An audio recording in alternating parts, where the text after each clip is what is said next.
BBOR, Black Box Online Radio, coming to you from West Virginia at heart and from around the globe. And hello, Nedheads. Hello, Black Box Battalion. Welcome to this special holiday episode of Black Box Online Radio, and this is the kickoff for the holiday season officially here on BBOR. And today I have the pleasure of being joined by Tom Goodman. He is the author of the book The Last Man, and he's going to be talking to us all about the 1927 Santa Claus Bank Robbery. Tom, are you with me? I am. Thanks for the opportunity to speak with you and your group. Yes. In the older days, I used to do something called the Anything Goes Friday segment, where any subject was fair game. And one of the stories that I covered in the past here on BBO War was the 1927 Santa Claus Bank Robbery. I found that it was a very different type of story. It's a very complicated story. There's so many different elements. You might want to laugh, you might want to cry, you might just feel a lot of empathy for the people who are involved, and you also just might feel all types of emotions up and down and across the spectrum. And Tom is going to be talking to us all about that in his book. But really, though, Tom, because I think a lot of the members of Black Box Online Radio in the audience might not be familiar with this one, would you like to provide an introduction?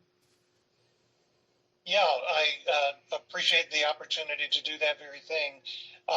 It usually is around October, November, December that people will read about it in a magazine or newspaper article or hear about it on a podcast like this. It's not a Christmas tale, but of course, it begins at Christmas time with a gun-toting, bank-robbing Santa Claus character, and so naturally that becomes the point of entry for a lot of people into this story.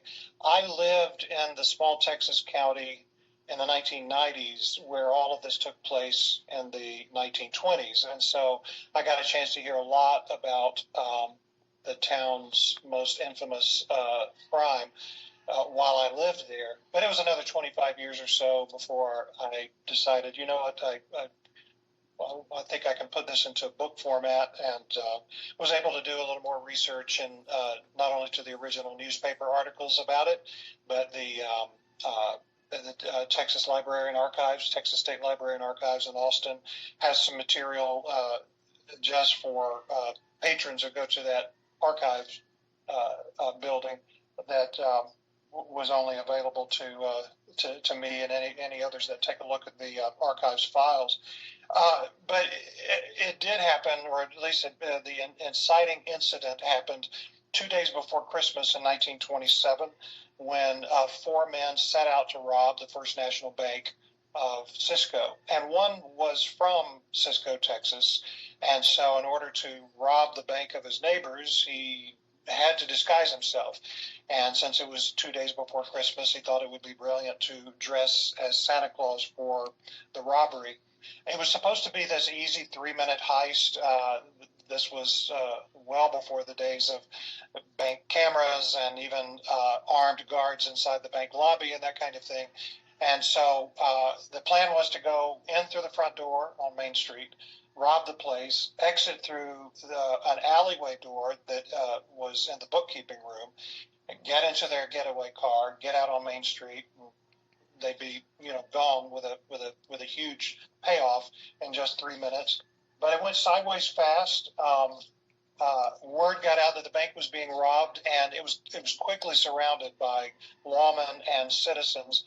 And no doubt, and this is one of the twists of many twists and turns in the story, but no doubt they were there, many of them, to bag a dead bank robber. 2 weeks before, maybe 2 months before the Santa Claus Bank Robbery, the Texas Bankers Association had put out a $5,000 reward for anybody who killed a bank robber.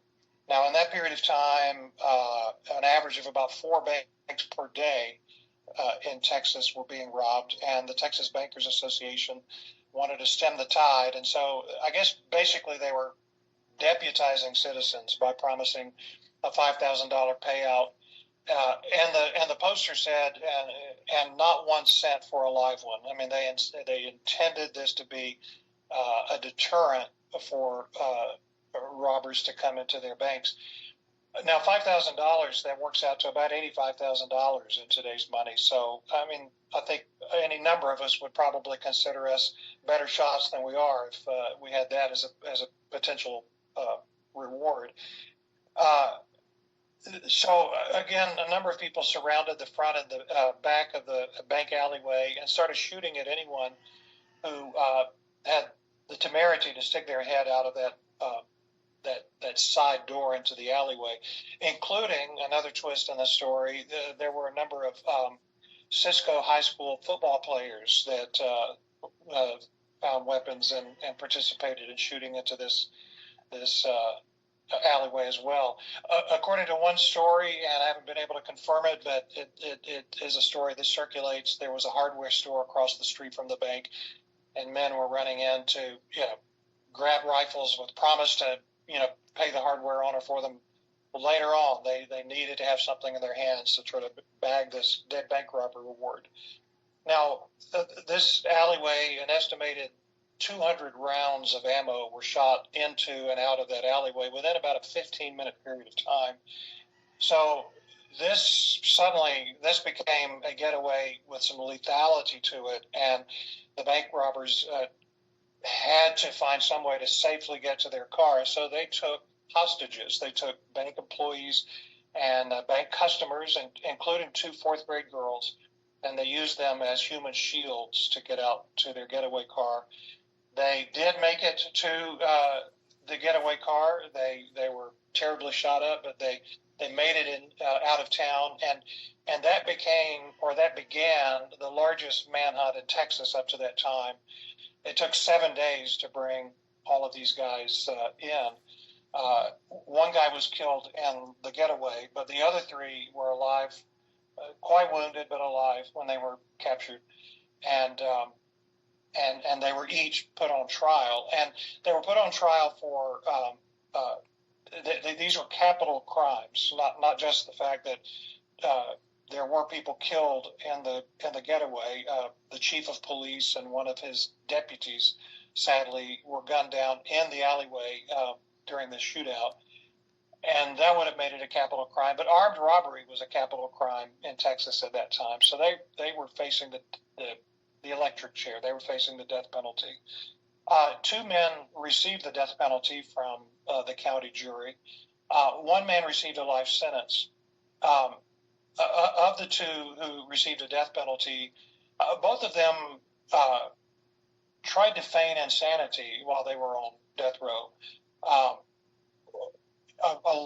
lawyer who was on death row at the time for a brutal crime, he discovered that in Texas at the time, you had to be cognizant of why they were executing you for them to proceed with the execution. So even if you weren't regarded as mentally unstable in the commission of the crime, if you were found to be mentally unstable while you were on death row, they would have to transfer you to an asylum for the rest of your life instead of putting you in the chair. And this led to a spate of, attempts to prove a death row inmate was insane.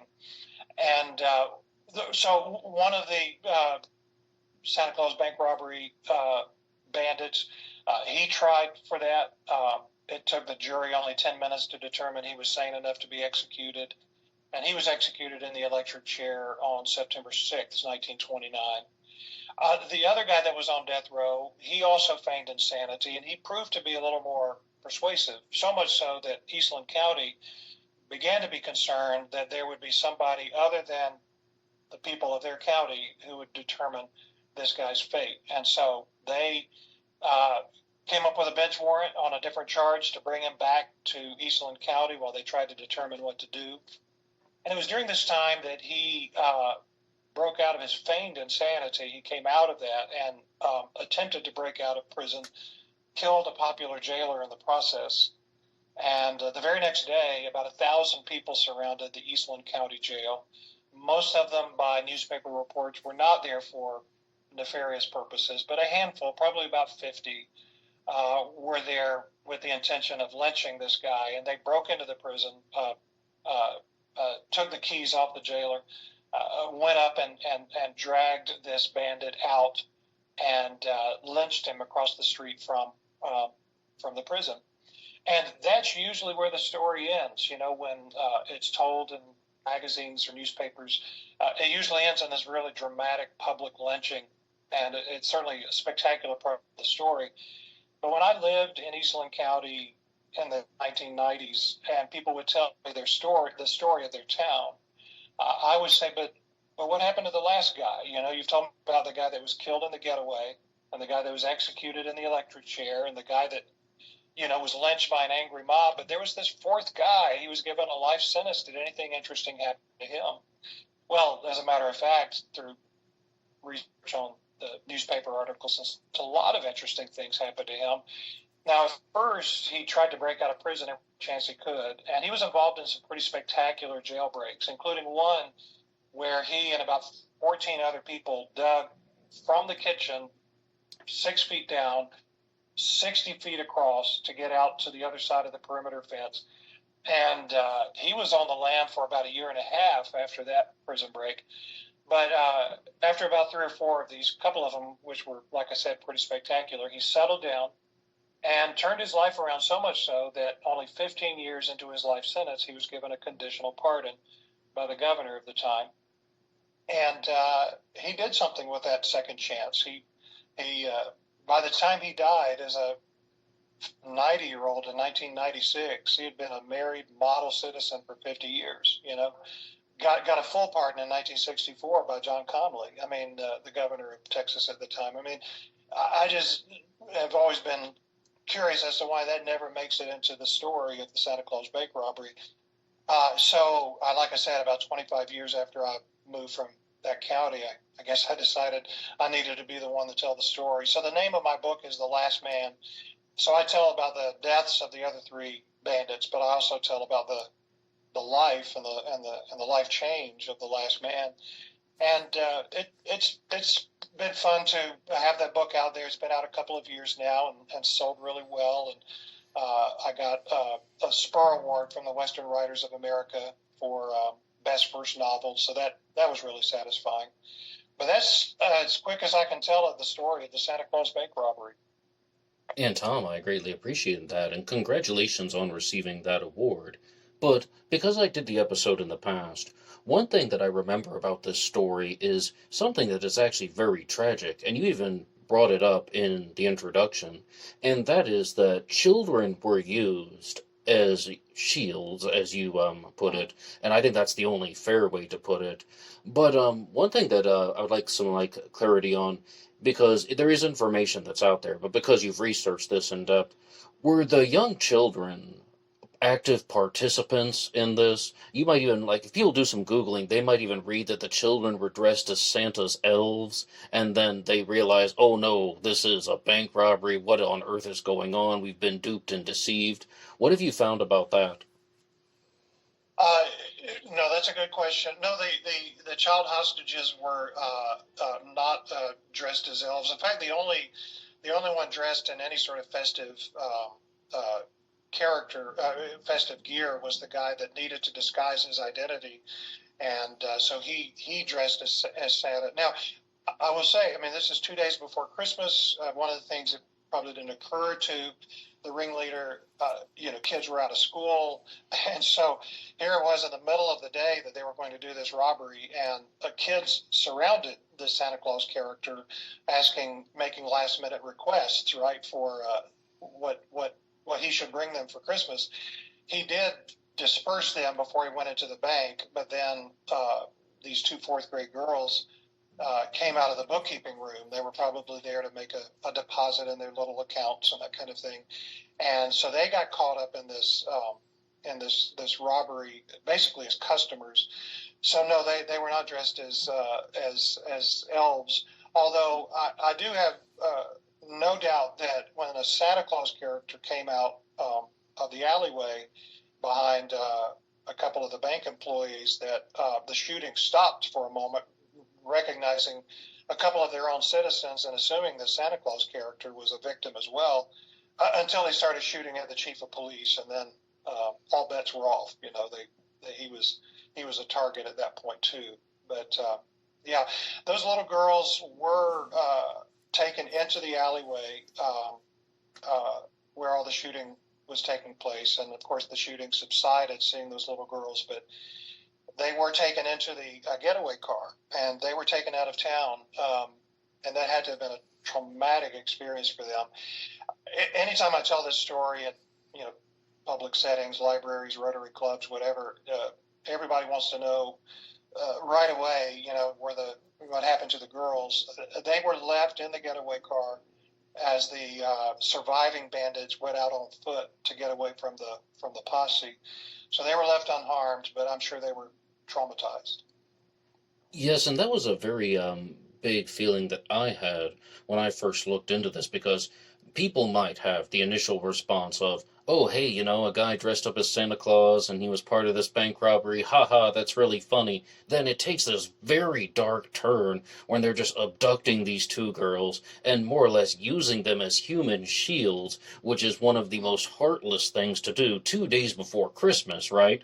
And then I'm just Right. thinking, well, that's actually some really sad and tragic things to hear. But I guess another popular conception about the case that I would like to ask you about um, is it true that when Santa walks into the bank, that the bank employees think that this thing is all a joke or a ruse, or they don't take it seriously? Yeah, so he came in ahead of his men. He was the ringleader, and he came in ahead of his men. And of course, naturally, they just thought he did not have a pistol out at this time, and I'm sure they just thought of this as a Christmas character who had walked in. Of course, when the three men walked in behind him with guns drawn, I don't think that employees immediately made the connection, that the Santa Claus character was part of this holdup. But he very quickly got into the action. He pulled a gun on the clerk. He retrieved the handgun that the bank had and the clerk's desk, and he was immediately recognized by, I don't mean recognized as far as who he was, but he was immediately seen by the bank employees as part of this gang uh, almost as soon as the action began. Uh, and so none of the people in the bank recognized him as their ne'er-do-well neighbor. Um, uh, in the trials afterwards, in fact, at first it looked like he was going to get off with a life sentence because nobody was able to identify that this particular guy was the guy that was wearing the Santa Claus costume. They didn't recognize him by voice, certainly didn't recognize him visually. Inconvenient for him. He was, of course, captured with the other robbers, and on his person, he was captured with the gun that was taken from the bank teller's drawer. So that kind of puts him at the scene, right? Even if they didn't recognize who he was at the beginning. Now, I would really like to ask you about your book. And you have written this book, The Last Man, as a novel. And I'm quite curious why you chose to do that as opposed to writing it as a nonfiction true crime book. And what was your process like for the creation of the Yeah, book? no, thanks. I appreciate that. So I'm a big nonfiction fan. I originally, I mean, the Killers of the Flower Moon, the book, had been out maybe only 1 or 2 years before I began writing this in earnest, and I wanted to write it as a nonfiction account like Killers of the Flower Moon. Um, but there were two things that required a certain degree of speculation. Uh, One was the motivations of why each of these men, got involved in this bank robbery, and of course the dialogue, the give and take, the decisions that they made. Um, that required a certain measure of speculation, which you can do in a nonfiction book, but it's just so much more visual, to be able to put dialogue in there. But also the the last man, even though we do know a number of key things about him, he does sort of disappear into history, probably uh, by his own wishes. We know where he was paroled. What what county he was paroled to. We know because of some records on him and on his wife, who was a postmistress and with the U.S. Post Office. So we kind of know where he went, at least until her retirement. I'll also say, I didn't mean to get into too many details there as to where the speculation is, but some speculation was required, and in the end, I just decided, you know what, I'm going to write this as a novel.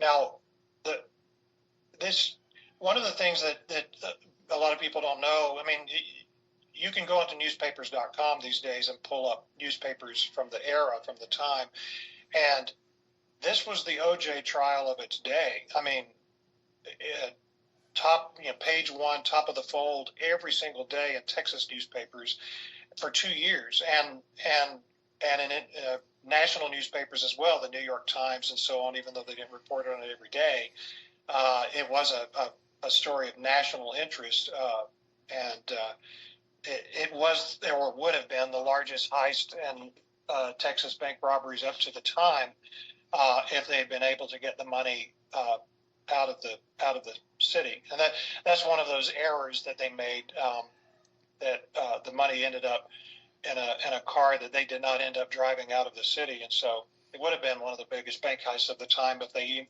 had the money when they struck out on foot. But and because of that, and of course because of the spectacular lynching, which grabbed national attention, international attention even, it was the OJ trial of its day. So there's lots of information on it, and I tracked that, in the book. But when it comes to the motivations, the dialogues, and some guesses about the last man, I decided this needs to be a novel. As it turns out, it probably turned out to be a pretty entertaining way of telling the story than if I had done a nonfiction account. And when I was first learning about this story, I actually encountered it in Brownson Malsh's book on Lone Wolf Gonzalez, the Texas Ranger. And in your book, does he make an appearance, Lone Wolf Gonzalez? I'm real familiar with him, and he was a young ranger at the time. There, so one of the things, again, interesting perks about this story is this 7-day manhunt, the largest manhunt in Texas up to the time. It was the first to use air reconnaissance. It may be the first in the nation to use air reconnaissance. It was just a simple fact of Lone Wolf commandeered, asked an airmail pilot to get him up in the air so he could run up and down the banks of the Brazos River and see if he could see the bandits. It was largely ineffective. I mean, you can imagine a prop plane and the rattling that it made. The bandits were able to get under cover long before the plane actually passed over them. But it did pass over them. He just didn't see them. But because that was the only scene where he was included, I didn't mention his name, or the Texas Ranger that had lead in the case at the time. I didn't mention his name because they have such small parts. There's so many characters in the book. I had to figure out which ones not to mention by name. But his name is mentioned in the last 5 pages of the book. The last 5 pages is an author's note called Fact and Fiction, and I help the reader understand, what is factual and what is fictional. I told my wife, I said, I'm going to need to write this author's note because most people are going to think the bizarre parts of this story are the parts that a novelist made up, but the bizarre parts are the true parts. And so, such is life. Those five pages, I think, help a lot of people make sense of the book. No, really, life can be like that. Life can be more shocking than fiction, stranger than fiction, as they say. So, only because this is a subject that I've explored in the past for Black Box Online Radio, I'm only going to just, take up 30 seconds of your time and ask one more question about Lone Wolf Gonzalez, because he became a central figure in the Phantom Killer mystery, and I've even done a third episode about him in regards to a different manhunt in Texas. But he was a perhaps the most famous investigator in the case of the Phantom Killer. And the personal question that I would like to ask you is, do you think that he is somewhat of an overrated true crime historical figure, or do you think that he actually was a genuinely brilliant lawman? What do you think about Lone Wolf Gonzalez? He is he's legendary in the Texas Rangers force. And yes, I'm aware of some of the criticism that he's received over the years for being maybe taking advantage of that of that legendary status. Absolutely, Um, yes, showboating. I, yeah, I'm aware of the criticism, but I would put it this way. Number one, I wouldn't put it past any of us human beings to take full advantage of our fame if we're given it. So that being said, however, uh, the cases he was involved in and the roles that he played in those cases, I mean, that's a matter of historical record, right? And so whether he played it up more than he should have, that's obviously one of the things that's fun to discuss about legendary character, people that become larger than life characters.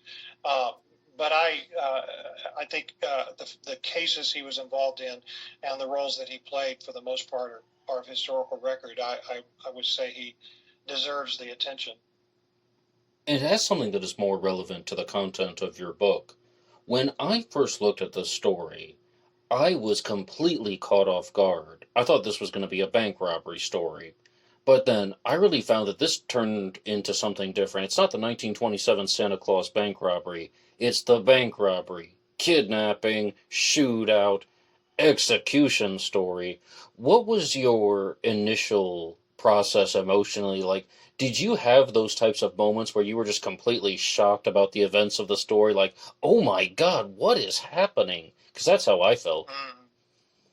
Yeah, one of the things that I was hoping to do is show that there's a level of subtlety or complication to this story, like is the case with any of our human motivations, I guess.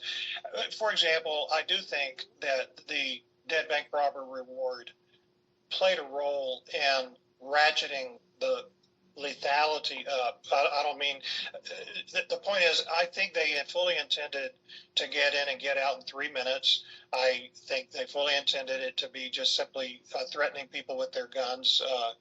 They had never been stone cold killers before. I don't mean to say that somebody isn't irresponsible if they're pulling out a gun and pointing it at somebody. That's irresponsible right away. But they were there to get a lot of money and get out of there, and that was it. And one of the things I think is often missed in the story is the role that the dead bank robber reward played. Frank Hamer, another famous Texas Ranger, he was critical of the dead bank robber reward right away. I mean, he took out newspaper pages to write his opposition to this. He felt it would result in vigilantism, and there's a certain truth in that, right? I mean, the fact that these guys realize now that this they were not going to live to stand trial. I mean, if they stepped out into that alleyway, they would be shot for $5,000, um, and that led to them taking human shields. That led to them facing off against the chief of police and the deputy in such a way that probably wouldn't have resulted, probably would not have resulted in killings, had it not been for that dead bank robber reward. I'm not unsympathetic to the Texas Bankers Association as far as they were concerned. They were trying to deputize citizens, and on days, before the FDIC insured people's holdings, they needed to do something about this. But I do think that that complicated things markedly. And because you chose to write The Last Man as a novel as opposed to a nonfiction book, what would you say is one major difference between the true story and your novel? Um, what I what I had to do on the speculation, I still think uh, I was speculating on their motivations and their dialogue in line with what I presumed, reading the newspaper accounts. So there wasn't anything that I uh, put in there that that wasn't motivated by something that I read in newspaper articles or prison records. Um, Maybe one thing I could say in answer to your question though real quickly is I I had to take a guess as to why the Board of Pardons and Paroles recommended that the governor give him a conditional pardon only 15 years into his life sentence. The Board of Pardons and Paroles for Texas, they told me they have no record, no remaining paperwork as to their reasoning behind recommending that the governor give him this really early release for such a serious crime. And I think my speculation is right, but at the time, you can find in governor's records in Texas and in other states, uh, a lot of factory owners and farm owners were begging governors to do early release to deserving prisoners because all the able-bodied workers were off at war. This was the beginning of World War II in the mid 40s, and when 15 years after this crime, and I think that the Board of Pardons and Paroles was sensitive to this. They looked at this guy who had really turned his life around in prison and settled down, and they said, "Let's give him a shot." And they did so because there were so many uh, field hands that were, and machinists and factory workers that were off fighting in World War II. And again, though, I have that's speculation, but it's speculation along the lines of historical details. You know what I mean? So it's not just like made up out of thin air. Right, so it sounds like what you're saying is that most of the events that are taking place in the book actually happened, and you can verify that. But when it came to, of course, the Yes, words that people are exchanging, I mean, we don't have audio recordings of the conversations, right? So this would be an appropriate conversation for somebody to have, and you detailed that in the book. right. Yeah, some of the dialogue is actually word for word from newspaper articles. The newspaper writers, reporters tried to capture word for word what they were hearing in the trials, for example, and I was able to recreate, reproduce some of that. But for the most part, when I made the decision to have dialogue, that dialogue had to be invented. But I think I invented it along the lines of the historical record. Now, this is a story that can start out in a very outrageous way. And as I said, I mean, my initial response was I thought this was going to be a rather comical story, a bank robber dressed like Santa Claus. But then I said, it took a very dark turn. Overall, though, what would you say is like the overall tone and feeling of your novel? Is it more of a dark thriller, or is it lighthearted? What type of experience did you want the reader to have? One of my beta readers said it's like Southern Gothic with a happy ending, and I laughed when I heard that because I was a Southern Gothic mess. as a genre has no happy ending. But what I think what he was trying to say was that it felt dark and tragic and grief stricken all the way through it until this sudden turn at the end. Right, because like especially it's with the 4-year-old girls. I mean, like I know you said that so many people instantly just think about them, but it would be something to the effect of, oh, they're just going to the bank 2 days before Christmas, and then they get abducted and kidnapped by Santa and his goons, and then it's just like the thought process that they must have been experiencing and feeling. That just sounds absolutely shocking and horrifying for being in the fourth grade. And Tom, aside from the 1927 Santa Claus Bank Robbery, what other true crime cases have you followed? Well, I'm working on one right now. I ran across another true crime incident from early 20th century Texas. This one in 1905 in a small logging town, timber town in East Texas called Groveton. The town was called Groveton, and it was like the Santa Claus Bank Robbery just became a really compelling title for the Associated Press to use for that crime. this story is known as the pistol packing preacher. There was a young man, he's probably about 28 when he came in to uh, be the pastor of the Groveton Methodist Church. He had a couple of small kids with him and his wife, and he did not realize when he came into town to be the pastor of that church that the town was completely overrun by some pretty violent bootlegging forces.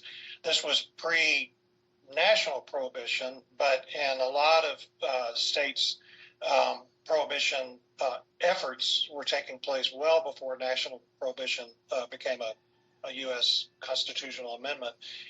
And there was an attempt by this town to sort of get their town back from these violent forces by voting dry. In other words, no saloons, no liquor to be sold in the county.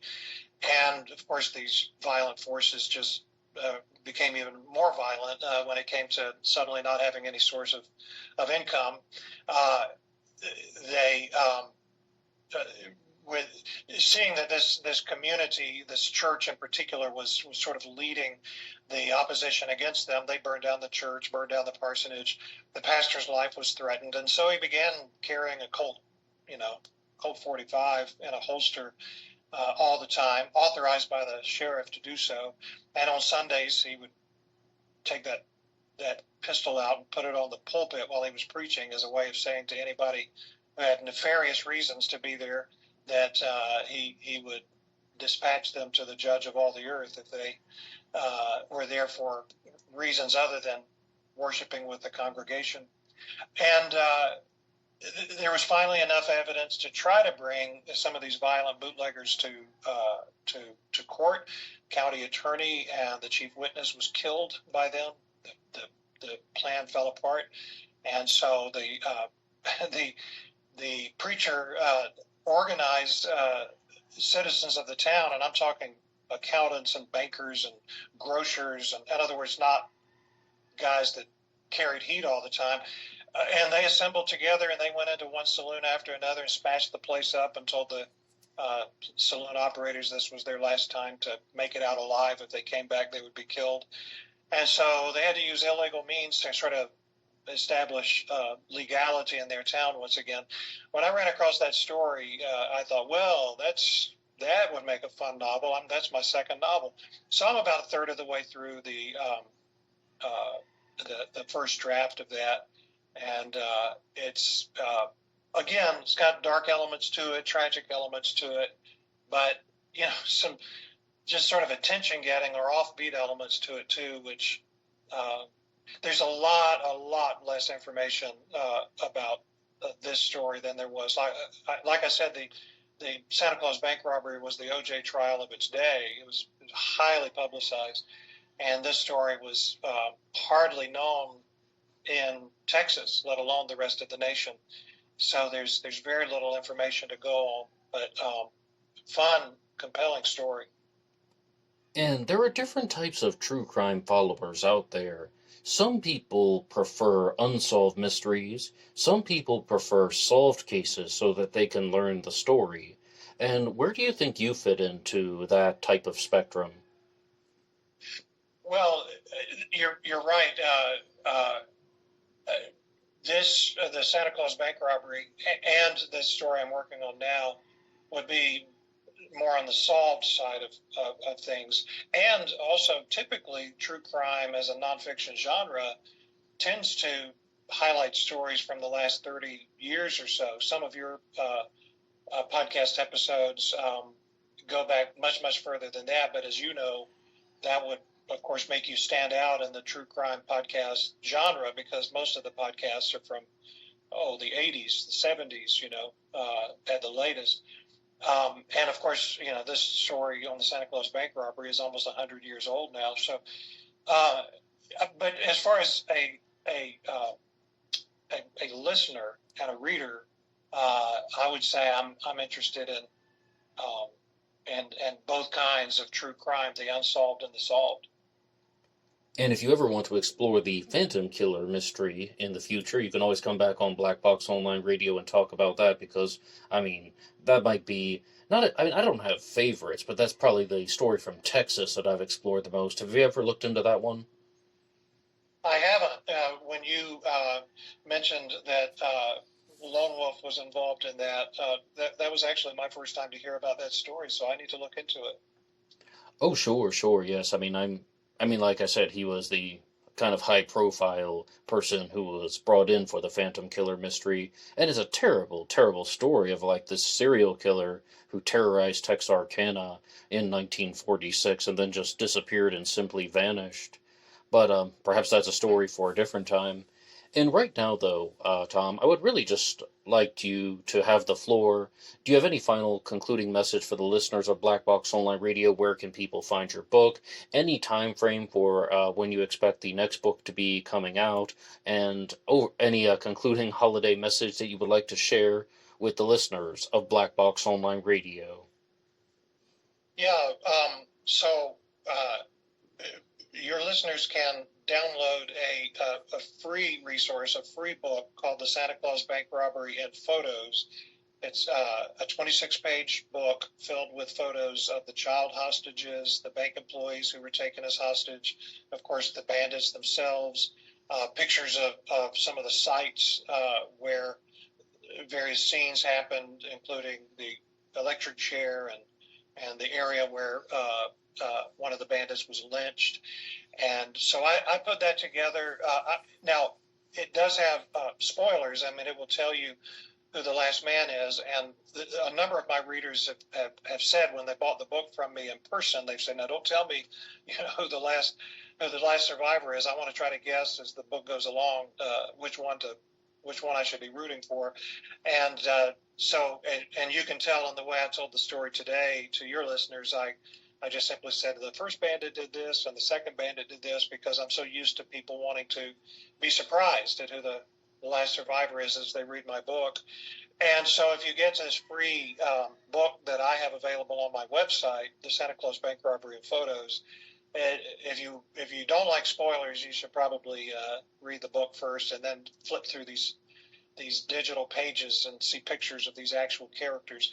But it's available on my website, thomasgoodmanwrites.com, thomasgoodmanwrites.com. And by getting the free digital download, you can sign up for my monthly author newsletter, where I write book reviews on other historical fiction of my era, and I keep people updated on when the next book will come out. And Tom Goodman, thank you so much. Thanks for letting me sit in with you for a little bit, Ned, and I appreciate this chance to visit with you and your listeners. And happy holidays to everyone. Yes.